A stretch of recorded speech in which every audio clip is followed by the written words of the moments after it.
Cumprimento a todos, aqui é o pastor José Carlos Carvalho. Estamos juntos mais uma vez para mais um devocional matinal. Uma palavra do coração de Deus diretamente para o seu coração. Nós iniciamos ontem uma série sobre as igrejas da Ásia, que estão registradas em Apocalipse capítulo 2 e capítulo 3. Ontem falamos sobre a igreja de Éfeso. Hoje falaremos sobre a igreja de Esmirna. Apocalipse capítulo 2, versículos 8 a 11, que diz o seguinte: Ao anjo da igreja em Esmirna escreve: Estas coisas diz o primeiro e último, que esteve morto e tornou a viver. Conheço a tua tribulação, a tua pobreza, mas tu és rico, e a blasfêmia dos que a si mesmos se declaram judeus e não são, sendo antes sinagoga de Satanás. Não temas as coisas que tens de sofrer. Eis que o diabo está para lançar em prisão alguns dentre vós, para ser dispostos à prova. E tereis tribulação de 10 dias. Ser fiel até a morte, e dar-te-ei a coroa da vida. Quem tem ouvidos, ouça o que o Espírito diz às igrejas. O vencedor de nenhum modo sofrerá dano da segunda morte.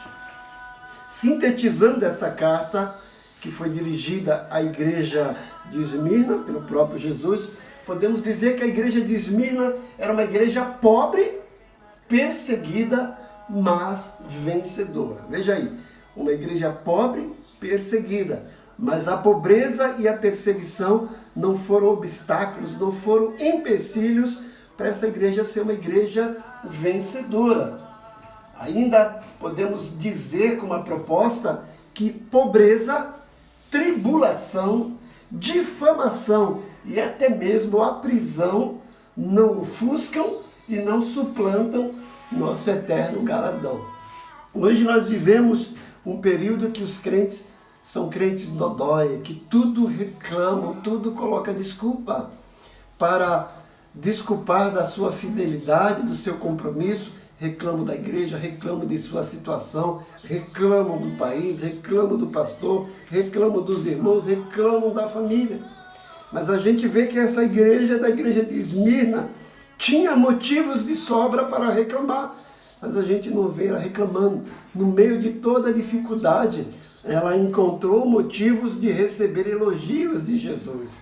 E Jesus diz aqui, conheço a tua tribulação. O interessante é que Jesus se apresenta para a igreja como aquele que é o primeiro e o último, ou seja, Jesus está destacando aqui a sua eternidade. E ainda diz, esteve morto e tornou a viver. Está falando do seu poder. A sua eternidade, o seu poder estavam à disposição dessa igreja.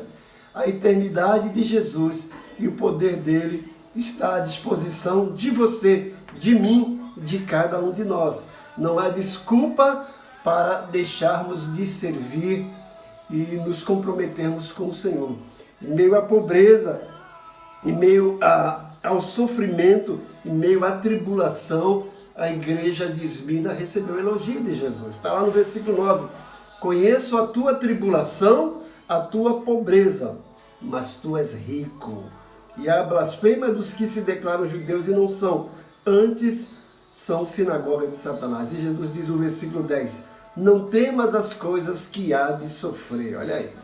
Então, gente, quantas pessoas reclamam pelo sofrimento que estão enfrentando, pela perseguição, por falta de reconhecimento, pela pobreza, mas isso não é motivo para nós servirmos a Deus. Muito pelo contrário, é um estímulo a mais.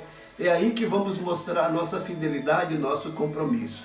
Que Deus continue falando ao seu coração e que a gente possa servir a Deus independente da situação que estivermos enfrentando. Que as dificuldades não sejam obstáculos para a nossa fidelidade. Deus abençoe ricamente você.